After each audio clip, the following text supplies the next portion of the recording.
মানুষ হিসেবে অমানুষ হিসেবে তো জন্ম নিইনি, আমি তো মানুষের ভালোই করতে চাইছি। একটা মেয়ে কোন লেভেল পর্যন্ত কষ্ট করতে পারে, আমি অনেক কষ্ট করছি। 10 কষ্টের ফল আমি কারো কাছে ছোট হয়ে যাব, আমাকে ছোট করা হবে, এটা আমার কাম্য ছিল না। এটা আমি সবসময় আজকে আমার সব কিছু আমি আমার জীবন দিয়ে আগলায় রাখছি, তার বিনিময়ে ছোট্ট একটা সম্মান চাইছি, আর কিছু চাইনি। আপনি যদি সাকিবের বাসাতেই ঘর সংসার করেন, ওই বাসাতে তো নিশ্চয়ই শুধু সাকিবের ফ্যামিলিটা আছে না, আশেপাশে ভাড়াটিয়ারা আছে বা কেউ একজন আছে। তো তো এটা তো আমাদের, সে আমার হাজবেন্ড থাকা সত্ত্বেও আমরা শুটিং এ দেশের বাইরে অনেকবার গিয়েছি, ঢাকার বাইরে অনেকবার যেতাম। তো সেই জায়গা থেকে আমাদের লং টাইম থাকতে হতো। তো লং টাইম থাকলেও আমাদের কিন্তু একটা হোটেলে থাকতে হতো। তো একজন হাজবেন্ড ওয়াইফ কি হয়, আমরা এমন আছে যে আমরা দেশের বাইরে কখনো একসাথে শপিং এ যেতাম না, আমরা পাশাপাশি রুম নিলেও কখনো কারো রুম কেউ শেয়ার করতাম না।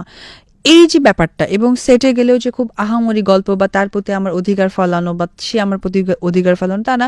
অ্যাজ এ কোয়ার্টিস্ট সে আমার সিনিয়র, আমি কোয়ার্টিস্ট জুনিয়র, এই যে ব্যাপারটা এটা সবসময় হতো। লাইক সেটে হয়তো সে লেট করে আসছে, আমি আগে আসছি, আমি আমার শর্ট দিচ্ছি এবং সিনিয়র কোয়ার্টিস্টের জন্য আমি ওয়েট করছি, তাকে তো প্রেশার দেওয়ার দরকার নেই, বিকজ সে সিনিয়র, তার একটা প্রেফারেন্স আলাদা একদম। এবং বাড়িতে যাবার পর যেটা হতো, একজন আমি ওয়াইফ যেটা হয় তাকে রান্না করে খাওয়ানো, তাকে টেক কেয়ার করা, তার ফ্যামিলিকে। এমন আছে আমি ঘরও ঝাড়ু দিয়েছি, ঘর ক্লিন করছি, আজকে বউ আসে নাই, ঠিক আছে, তার ড্রেস আমার হয়তো সিনেমার সাথে নো নো নো আমার ফ্যামিলির সাথেই তো থাকতাম, তার বাবা মা আমরা ফ্যামিলি সহকারেই থাকতাম। ওনার বাসাতেই থাকতেন? হ্যাঁ।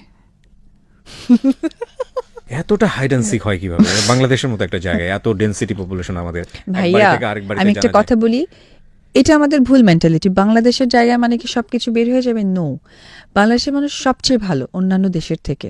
না আমি ভালো অর্থেই বলেছি আসলে। না না, তারপরেও যেটা হয় যে আমাদের এখন পারিপার্শ্বিক, আপনি যদি ভুল করেন সেটা আপনার সামনে আসবেই, আর আপনি যদি সঠিক থাকেন পৃথিবীতে কেউ ভুল করাতে পারবে না। That is true. না কেন বলছি, যেমন ধরেন সে আমার হাজবেন্ড থাকা সত্ত্বেও আমি খুব বুক ফুলিয়ে তার বাসায় যেতাম। তো একজন হাজবেন্ড ওয়াইফ কি হয়, আপনি যদি ভুল করেন সেটা আপনার সামনে আসবেই। যেটা হয়েছিল, আমরা সামাজিক অবস্থানটা হয়তো বা প্রপারলি প্রেজেন্ট করিনি, বাট আমরা পারিবারিক অবস্থানটা প্রেজেন্ট করেছি। যেটা হতো আমাদের পরিবার ওদের পরিবার আমাদের বাড়িতে আসা যাওয়া হতো, ফেস্টিভগুলোতে আমরা ওইভাবে আনন্দ আয়োজনগুলো করতাম। যেটা হতো যে আমি খুব বুক ফুলিয়ে তার বাসায় যেতাম, সেও আমার বাসায় আসতো। তো এই যে সম্মানটা এটা হতো। হ্যাঁ, সমাজ ব্যবস্থা যেমন আমাকে নিয়ে গিয়ে বলা যে সে আমার কে, বা আমার তাকে নিয়ে বলা সেইটাকে, এটা আমরা করতে পারিনি। এটা শুধুমাত্র আমাদের কেরিয়ার, আমরা ভালোর জন্য আমরা নিজেদের সামাজিক অবস্থানটাকে ঢেকে রেখেছিলাম, বাট আমাদের পারিপার্শ্বিক বা আমাদের পারিবারিক যোগাযোগটা অনেক ভালো ছিল।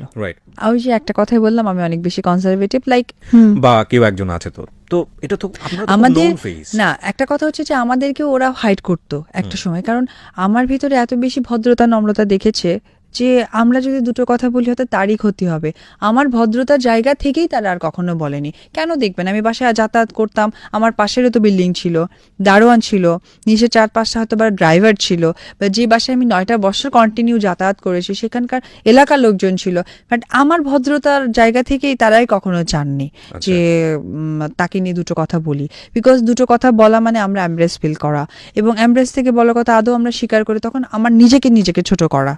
দ্যাটস ওয়াই পারিবারিক মানে পারিপার্শ্বিক সামাজিক যারাই আমাকে দেখেছে তারা সম্মান দিয়ে। শাকিব হচ্ছে ভেরি প্রফেশনাল, ইটস ট্রু।